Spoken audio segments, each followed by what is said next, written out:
Bismillahirrahmanirrahim. Assalamualaikum warahmatullahi wabarakatuh.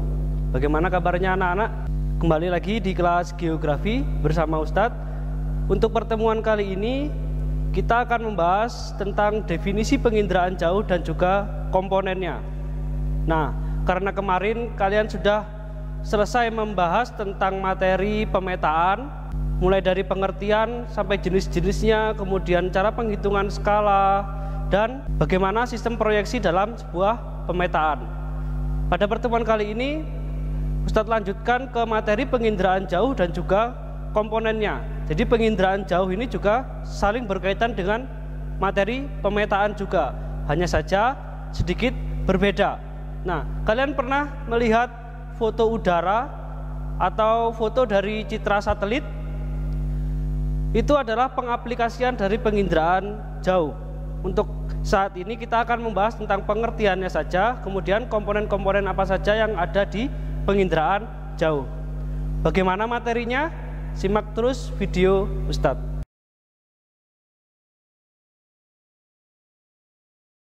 Oke anak-anak, masuk ke dalam materi penginderaan jauh. Sebelumnya, sudah kenalkah kalian dengan penginderaan jauh? Mungkin kalian sudah membaca beberapa teori-teori dari tokoh-tokoh geografi di buku. Apa itu yang dimaksud dengan penginderaan jauh? Ustadz simpulkan saja pengertian dari penginderaan jauh. Penginderaan jauh ini biasa disingkat dengan indraja. Nah, pengertiannya, penginderaan jauh adalah suatu ilmu atau teknik ataupun seni dalam mengamati sebuah objek, baik fenomena-fenomena geosfer maupun benda-benda yang ada di permukaan bumi, tanpa adanya kontak langsung dengan menggunakan sensor atau alat perekam. Ustadz ulangi lagi bahwa penginderaan jauh adalah suatu ilmu atau teknik atau seni dalam mengamati suatu objek, baik gejala-gejala maupun benda maupun fenomena-fenomena geosfer yang ada di permukaan bumi, tanpa adanya kontak langsung terhadap objek tersebut dengan menggunakan sensor atau alat perekam. Ya, dalam penginderaan jauh ini, dalam pengambilan gambar atau mengamati suatu fenomena atau fenomena yang ada di permukaan bumi, itu selalu menggunakan sensor atau alat perekam. Baik, kita lanjut ke slide berikutnya. Jadi gambaran penginderaan jauh ini adalah seperti ini. Sebelum kita masuk ke komponen-komponennya, nah, di mana ada sensor-sensor yang dipasang pada satelit maupun pada pesawat untuk mengambil gambar atau mengamati objek yang ada di permukaan bumi. Nah, jadi seperti inilah gambaran dari penginderaan jauh atau indraja. Ustadz sebut indraja saja ya, biar kita lebih mudah untuk mengingatnya. Oke anak-anak, kita masuk ke dalam komponen-komponen dari penginderaan jauh, ya. Komponen-komponen penginderaan jauh. Di sini Ustadz klasifikasikan ada 5. Yang pertama energi atau sumber tenaga, kemudian ada atmosfer, kemudian ada objek, kemudian ada sensor, dan juga yang terakhir ada perolehan data dan juga pengguna data. Oke, kita masuk dulu ke komponen yang pertama, yaitu energi. Dalam penginderaan jauh, pastinya kita harus membutuhkan suatu energi atau sumber tenaga untuk pengambilan gambar atau mengamati sebuah objek maupun fenomena-fenomena geosfer yang ada di permukaan bumi. Energi sendiri ada 2, energi alamiah dan juga energi buatan. Nah, untuk yang energi alamiah, dia menggunakan energi dari sinar matahari. Ya, jadi sumber tenaganya adalah matahari untuk energi yang alamiah. Nah, dengan menggunakan matahari, maka energi alamiah ini disebut juga sistem pasif.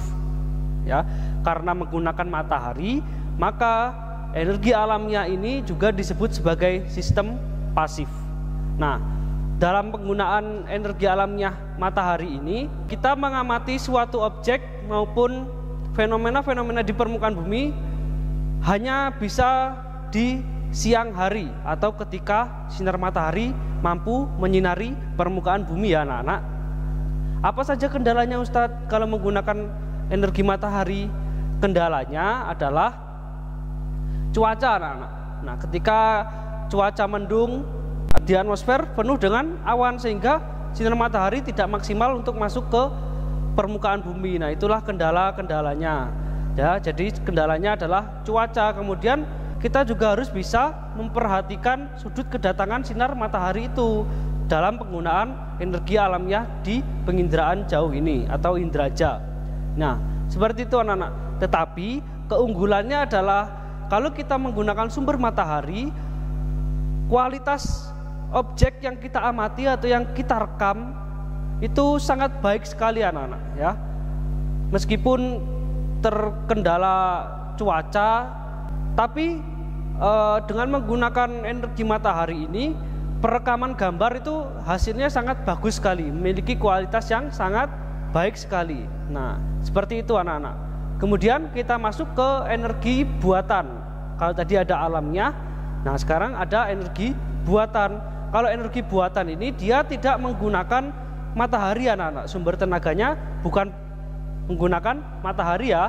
Kalau energi buatan ini Ustadz ambil contoh seperti sistem radar. Nah, sistem radar itu menggunakan energi buatan ini anak-anak ya. Sumber tenaganya dari energi buatan ini, seperti itu. Nah, di energi buatan ini bisa memancarkan suatu gelombang cahaya untuk menerangi objek yang akan kita amati di permukaan bumi. Nah, kalau tadi energi alamnya itu disebut dengan sistem pasif, kalau energi buatan ini disebut sebagai sistem yang aktif, seperti itu. Kendalanya apa Ustadz? Kalau di energi buatan ini kualitasnya tidak bagus seperti pada energi alamnya ya. Kualitasnya masih kalah bagus dengan energi alamnya, seperti itu. Tetapi dengan menggunakan energi buatan, meskipun di malam hari kita juga bisa merekam suatu objek, seperti itu anak-anak, karena dia tidak bergantung pada matahari. Oke, sampai sini paham? Kita langsung menuju ke slide selanjutnya, yaitu komponen yang kedua adalah atmosfer. Kita berbicara tentang atmosfer sedikit di sini. Pada atmosfer ini anak-anak, perlu kalian ketahui bahwa energi elektromagnetik yang masuk ke permukaan bumi itu tidak semuanya. Jadi radiasi matahari itu tidak bisa masuk ke permukaan bumi secara keseluruhan. Ya, kenapa Ustadz tidak sampai ke permukaan bumi secara keseluruhan? Nah, di dalam atmosfer itu banyak zat-zatnya anak-anak. Ada ozon, ada oksigen, dan lain sebagainya. Zat-zat itulah yang menyerap dan memantulkan beberapa energi elektromagnetik dari matahari sehingga tidak dapat langsung menuju ke permukaan bumi. Nah, tetapi ada beberapa energi elektromagnetik yang bisa masuk ke dalam permukaan bumi. Bagian ini biasanya disebut sebagai jendela atmosfer. Seperti itu anak-anak. Ya, jadi di atmosfer ini terjadi kayak seperti penyaringan gitu, penyaringan dari radiasi matahari, ya, dari energi elektromagnetik, sehingga tidak semua bisa masuk ke dalam permukaan bumi, seperti itu. Ya, karena adanya zat-zat di atmosfer sehingga beberapa energi elektromagnetik ada yang dipantulkan, ada yang diserap. Nah, seperti itu. Tetapi beberapa energi elektromagnetik yang bisa masuk sampai ke permukaan bumi itu disebut sebagai jendela atmosfer. Oke, di dalam indraja ini anak-anak, kita singgung sedikit konsep-konsep yang ada di mapel fisika. Nah, jadi di geografi ini, di materi ini kita bertemu materi-materi yang ada di fisika. Mungkin kalian ketika SMP kemarin sudah mengenal beberapa materi-materi di fisika seperti gelombang ya anak-anak. Nah, kita akan membahas tentang panjang gelombang di sini. Panjang gelombang dari yang digunakan dalam penginderaan jauh. Yang pertama ada spektrum gelombang cahaya tampak atau biasa disebut sebagai visible, yang memiliki panjang gelombang antara 0,4 mikrometer sampai 0,7 mikrometer. Kemudian yang kedua ada spektrum gelombang cahaya inframerah, yang memiliki panjang gelombang antara 0,7 mikrometer sampai 1,0 mikrometer. Kemudian yang terakhir, yang ketiga ada spektrum gelombang mikro yang memiliki panjang gelombang antara 1,0 mikrometer sampai 1,0 meter, ya. Seperti itu. Nah, jadi tiga spektrum gelombang ini adalah panjang gelombang yang paling banyak digunakan di dalam inderaja, ya. Ustadz ulangi, ada spektrum gelombang cahaya tampak atau visible, kemudian yang kedua ada inframerah, kemudian yang ketiga ada gelombang mikro. Nah, ini tiga gelombang ini atau tiga spektrum gelombang inilah yang paling penting di dalam sistem inderaja, seperti itu. Nah, kita lihat dulu bagaimana panjang gelombang ketiganya ini.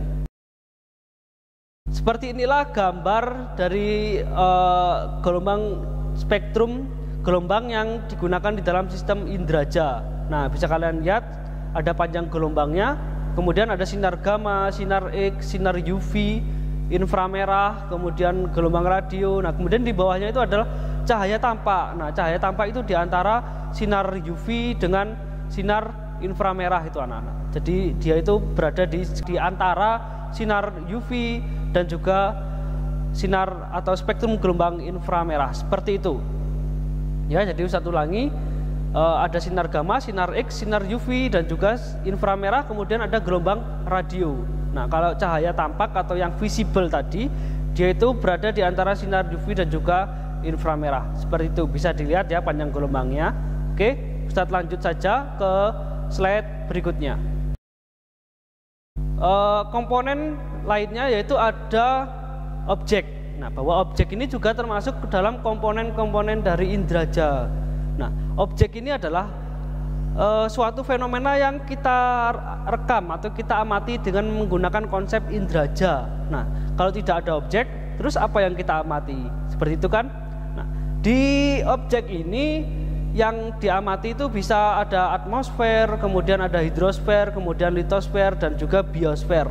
Nah, jadi fenomena-fenomena geosfer seperti yang terjadi di atmosfer, kemudian hidrosfer, litosfer dan juga biosfer inilah yang kita amati dengan menggunakan konsep inderaja. Semisal Ustadz ambil contoh untuk yang biosfer. Nah, kita melihat persebaran vegetasi itu juga bisa menggunakan inderaja, malah lebih mudah kita menganalisisnya.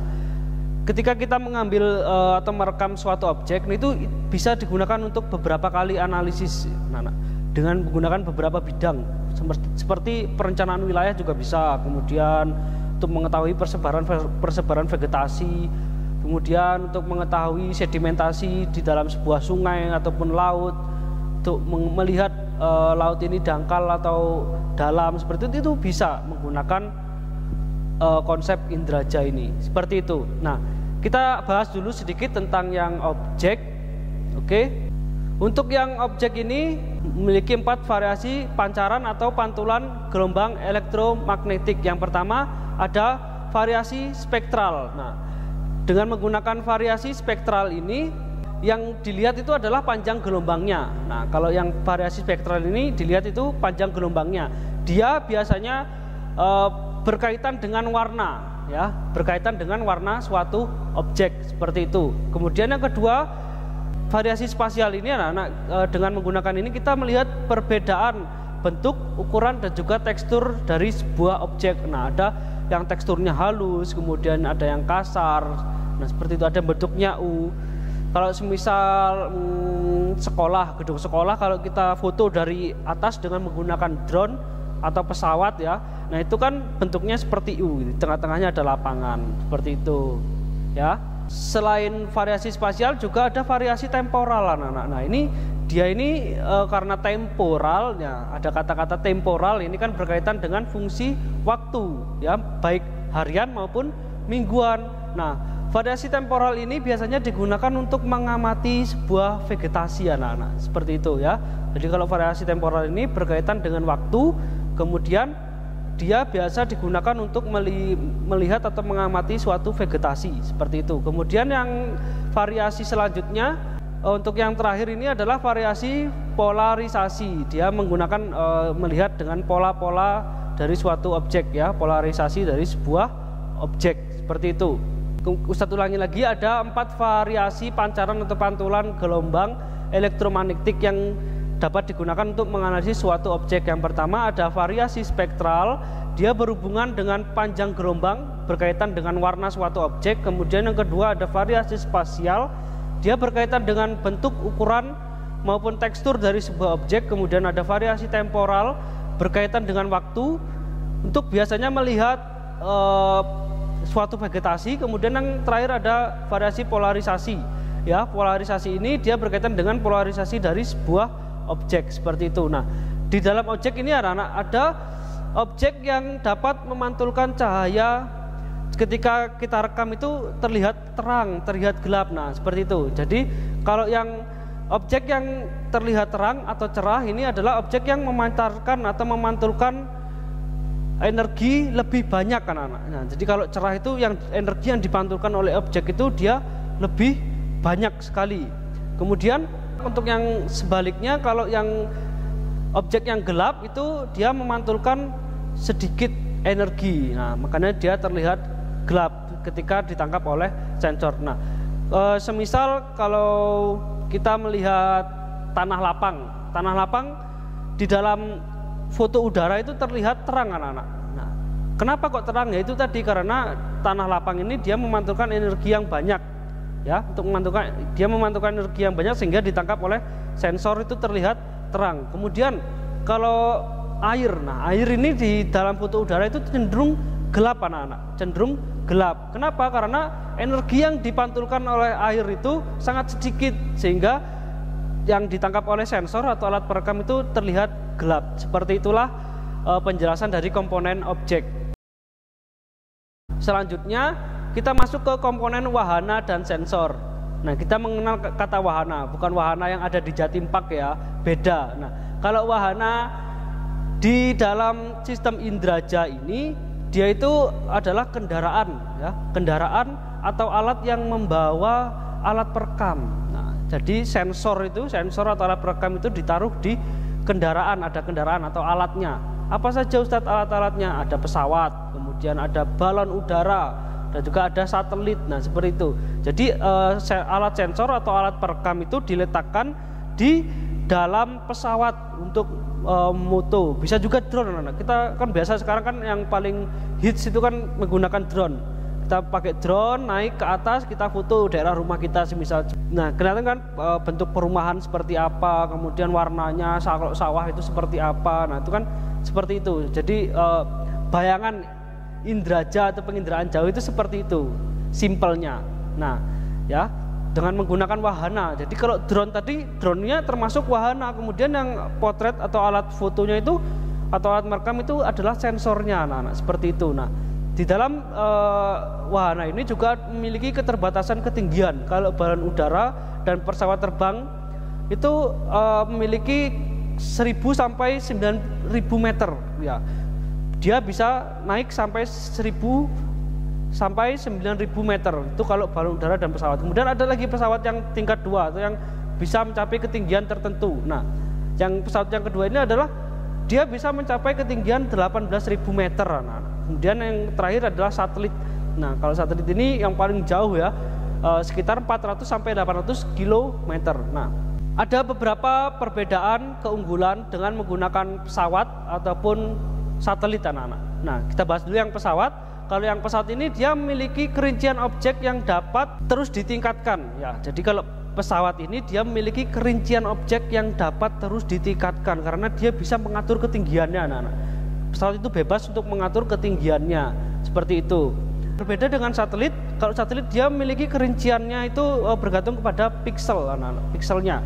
Nah, kenapa? Karena satelit tidak seperti pesawat, anak-anak, bisa seenaknya gitu, naik mau tinggi, kemudian mau rendah lagi. Nah, kalau satelit kan sudah ada tempatnya, sudah ditentukan ketinggiannya, seperti itu. Jadi kalau satelit ini dia bergantung kepada pikselnya, seperti itu.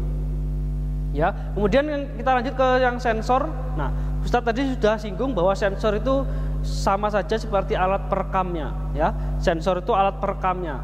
Sensor ini berfungsi sebagai penerima, ya. Dia ini berfungsi sebagai penerima tenaga dari pancaran suatu objek yang kita foto, ya. Jadi Ustadz ulangi bahwa sensor ini adalah alat yang berfungsi sebagai penerima tenaga pengambilan maupun dari pantulan atau pancaran yang direkam oleh detektor. Nah, jadi Ustadz ulangi lagi bahwa sensor ini adalah alat yang berfungsi sebagai penerima tenaga pantulan maupun pancaran yang diterima oleh detektor. Nah, sensor sendiri sama seperti energi tadi, ada pasif dan juga ada yang aktif. Kalau yang sistem pasif ini dia sama seperti tadi, dia menggunakan radiasi alami seperti matahari tadi anak-anak untuk merekam suatu permukaan bumi. Itu disebut dengan pasif. Kebalikannya, kalau yang sistem aktif tadi, dia itu memiliki radiasi elektromagnetik sendiri, memiliki kayak penerangannya sendiri seperti itu. Ya, jadi sama seperti yang energi tadi, bahwa kalau yang sistem pasif itu dia memiliki atau menggunakan radiasi alamiah, menggunakan matahari yang dipancarkan ke permukaan bumi. Kemudian sebaliknya kalau yang aktif, dia menggunakan radiasi elektromagnetik sendiri seperti itu. Oke, kita lihat gambar dari ketinggian wahana terlebih dahulu. Jadi wahana ini memiliki ketinggian tertentu anak-anak. Kalau yang pertama itu boom itu Ustadz anggap seperti kayak yang di bandara-bandara itu. Nah itu boom. Kemudian sedikit lebih tinggi lagi ada helikopter, kemudian ada pesawat udara, kemudian ada balon udara. Nah seperti ini kalian bisa lihat ketinggiannya di gambar ini. Seperti inilah wahana-wahana yang digunakan untuk merekam suatu objek di dalam sistem Indraja seperti itu. Nah bukan wahana yang ada di Jatim Park ya, berbeda. Seperti itu anak-anak. Ya, berikut ini adalah beberapa kemampuan suatu sensor untuk mengenali suatu objek. Nah, jadi ada kemampuan sensor dalam mengenali suatu objek. Yang pertama ada resolusi spasial ya. Yang pertama ada resolusi spasial, kemudian yang kedua ada resolusi spektral. Lalu yang ketiga ada resolusi radiometrik dan yang keempat adalah resolusi termal. Seperti itu. Nah, yang pertama adalah kita bahas dulu resolusi spasial. Untuk yang spasial ini, dia ini sensor untuk yang membedakan objek yang kecil anak-anak. Jadi semakin kecil objeknya, maka semakin baik dia resolusi spasialnya. Nah, kalau spasial ini dia dilihat dari ukuran suatu objek. Kalau objeknya semakin kecil, resolusi spasial ini semakin baik. Nah, begitu. Kemudian kita masuk ke yang kedua, resolusi spektral. Kalau yang spektral ini dia berhubungan dengan panjang gelombang tertentu ya. Jadi sensornya itu merekam panjang gelombang tertentu. Nah, semakin baik resolusi spektralnya, maka semakin panjang ya rentang gelombang yang dapat direkam. Seperti itu. Kalau spektral ini dia berkaitan dengan panjang gelombang. Jadi semakin baik dia resolusi spektralnya, maka semakin panjang gelombang yang akan direkam. Seperti itu. Kemudian yang ketiga kita masuk ke resolusi radiometrik.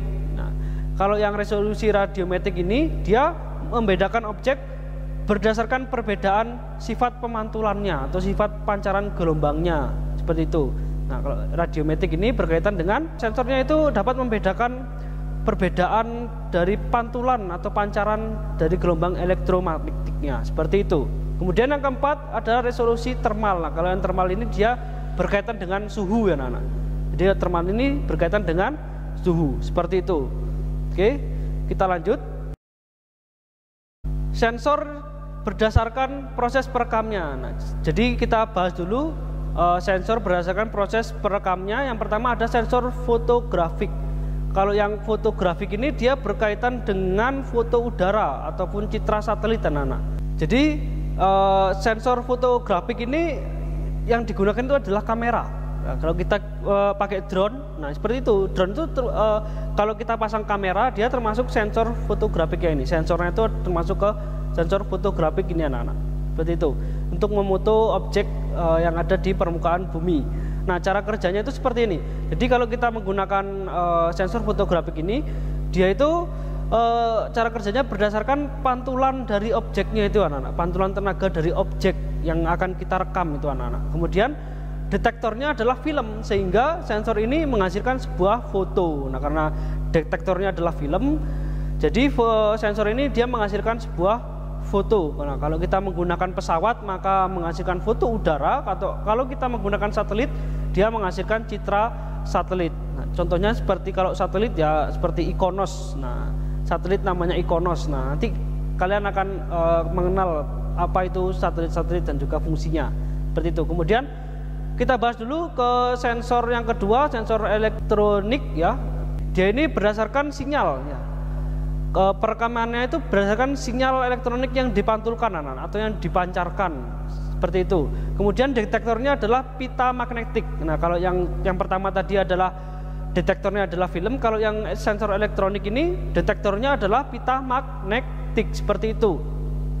Nah, kemudian setelah melakukan perekaman dengan menggunakan sensor elektronik ini, dia itu menghasilkan data visual anak-anak ya. Dia menghasilkan data visual dan data digital, sehingga dapat dianalisis langsung menggunakan komputer, seperti itu kalau yang sensor elektronik. Oke, kita lanjut ke bagian berikutnya. Untuk yang terakhir, komponen yang terakhir adalah perolehan data dan juga pengguna data, anak-anak ya. Ada perolehan data dan juga pengguna data. Nah, perolehan yang pertama kita bahas dulu perolehan data, anak-anak. Ada dua cara dalam perolehan data di sistem Indraja ini, ada cara manual dan juga cara digital. Nah, cara manualnya kita melakukan interpretasi dari sebuah foto udara semisal. Nah, secara visual, yang pertama karena manual, jadi kita melakukannya secara visual. Nah, kita melihat biasa, misal kita menganalisis suatu foto udara. Oh, kita lihat, oh daerah sini warnanya gelap karena warnanya gelap, kemudian daerah ini kita analisis sebagai perairan, daerah perairan. Kemudian oh di sini ada tanah lapang karena warnanya itu sedikit lebih cerah dibandingkan dengan yang perairan, seperti itu. Kita menggunakan visual, seperti itu. Yang kedua, kita menggunakan cara digital, anak-anak. Nah, kalau yang digital ini selalu berkaitan dengan komputer ya, seperti itu. Kalau yang pertama kita visual, yang kedua komputer. Kemudian kita menggunakan yang terakhir pengguna data, anak-anak ya. Siapa pengguna data? Nah, orang-orang atau lembaga-lembaga yang menggunakan data dari Indraja tadi, anak-anak. Nah, Indraja ini dapat digunakan dalam berbagai bidang, banyak sekali dan sangat penting sekali. Nah, ini adalah salah satu bidang ilmunya, geografi Indraja ini sangat penting sekali. Dia sangat bermanfaat di berbagai bidang. Nah, jadi kalau pengguna datanya ini adalah orang atau lembaga-lembaga yang menggunakan atau menganalisis suatu hasil yang objek yang telah kita rekam dengan menggunakan sistem Indraja, seperti itu. Selanjutnya, setelah kita membahas komponen-komponen tadi, Ustadz tampilkan nih gambar dari sistem Indraja itu seperti apa. Tadi kan di awal sudah, kemudian Ustadz terangkan lagi di akhir ini bahwa yang pertama itu ada sumber tenaga. Bagaimana sumber tenaga itu memancarkan sebuah radiasi elektromagnetik atau energi elektromagnetik ke dalam permukaan bumi melewati atmosfer. Nah, di atmosfer itu beberapa itu ada yang dipantulkan, ada yang diserap karena ada banyak zat ya, ada ozon, oksigen dan lain sebagainya. Jadi hanya beberapa yang bisa lolos sampai ke permukaan bumi mengenai objek. Nah, itu ada dua kotak itu, anak-anak. Objeknya itu adalah dua itu. Kemudian energi elektromagnetik atau radiasi elektromagnetik yang diterima oleh objek kemudian dipantulkan dan diterima oleh sensor, nah, atau alat perekamnya. Nah, itu kan ada dua objek. Nah, yang pertama itu dia menggunakan radiasi atau energi dari matahari sehingga dia termasuk sistem pasif. Nah, kemudian yang di sebelahnya itu ada energi elektromagnetik yang dipancarkan oleh sensor kemudian dipantulkan oleh objek. Nah, itu menggunakan sistem energi buatan atau sistem aktif, anak-anak, seperti itu. Kemudian setelah direkam oleh sensor, dia menghasilkan sebuah data baik digital maupun visual. Kalau visualnya dia menjadi non citra. Nah, kemudian kalau yang digital itu menghasilkan sebuah citra, seperti itu. Nah, kemudian setelah datanya diolah, nah setelah jadi kita menganalisis langsung dengan dua cara, maupun manual ataupun digital. Kalau manual tadi secara visual, kalau digital menggunakan komputer. Nah, kita menganalisis. Jadi kalau kita menggunakan konsep Indraja ini, kita merekam atau suatu objek di permukaan bumi, nah kita tidak perlu langsung datang ke objeknya itu, ya, tidak perlu datang ke objeknya itu, cukup melihat citranya saja atau melihat foto udaranya saja, kita sudah bisa menganalisis objek tersebut. Itulah hebatnya sistem Indraja, anak-anak. Ya, sampai sini paham?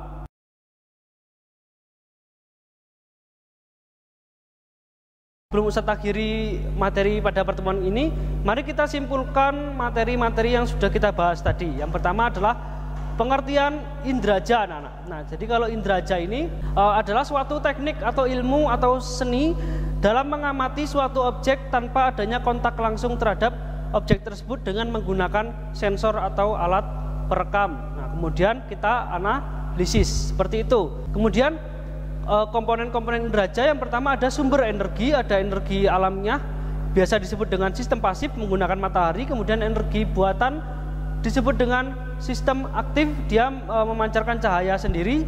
Kemudian komponen yang kedua setelah sumber energi ada atmosfer, anaknya. Jadi di atmosfer ini adalah beberapa radiasi elektromagnetik dari matahari itu ada yang dipantulkan, ada yang diserap, dan ada beberapa yang masuk ke dalam permukaan bumi sehingga menghasilkan hanya beberapa spektrum gelombang saja yang masuk ke dalam bumi, ya. Kemudian setelah atmosfer, lalu komponen selanjutnya ada setelah atmosfer kemudian ada objek, anak-anak. Objek ini adalah benda atau fenomena yang direkam, yang kita ambil atau kita rekam dengan menggunakan sensor, kemudian kita analisis, ya, seperti itu objek. Nah, objek sendiri terdiri dari atmosfer, hidrosfer, biosfer, litosfer, dan semua fenomena-fenomena yang ada di permukaan bumi. Tuh, seperti itu. Nah, objek sendiri juga memiliki sifat masing-masing. Ada yang terlihat cerah ketika direkam, nah itu berarti dia dapat memantulkan energi yang sangat besar, ya, atau yang sangat banyak. Kemudian yang terlihat gelap, dia memantulkan energi yang sangat sedikit. Seperti itu, anak-anak. Contohnya kalau yang terang bisa tanah lapang, kemudian yang gelap bisa perairan, seperti itu. Oke, selanjutnya setelah objek ada wahana dan juga sensor. Kalau wahana ini adalah alat untuk membawa sensornya. Nah, tadi kan ada pesawat, balon udara, satelit, seperti itu dengan ketinggian-ketinggian tertentu. Kemudian kalau sensornya ini adalah alat perekam, anak-anak. Ya, alat perekamnya adalah sensor. Nah, ada sensor fotografik dan juga sensor elektronik. Nah, kalau fotografik detektornya adalah film. Kalau yang sensor elektronik ini detektornya adalah pita magnetik. Nah, fotografik menghasilkan foto. Nah, kemudian yang elektronik menghasilkan citra, seperti itu. Kemudian setelah sensor ada perolehan data. Nah, perolehan data ini ada dua, ada cara manual dengan cara visual, kemudian yang terakhir ada cara digital dengan menggunakan komputer, seperti itu. Kemudian pengguna datanya adalah orang-orang atau lembaga-lembaga yang menggunakan data-data dari inderaja untuk dianalisis di berbagai bidang. Oke, sekian materi Ustadz pada pertemuan kali ini. Silakan dibaca lagi bukunya karena memang materi ini sedikit agak berat, ya, anak-anak. Terutama kalian baru mengenal geografi, seperti itu. Oke, mari kita belajar sama-sama, kita saling belajar. Dan juga kalau kalian hanya memacu pada buku itu sangat sedikit sekali, anak-anak, materinya. Kalian cari di sumber-sumber lainnya. Oke, cukup sekian materi dari Ustadz. Bila ada salah kata, Ustadz minta maaf. Wassalamualaikum warahmatullahi wabarakatuh. Terima kasih. رب اجعلني مقيم الصلاة ومن ذريتي ربنا وتقبل دعاء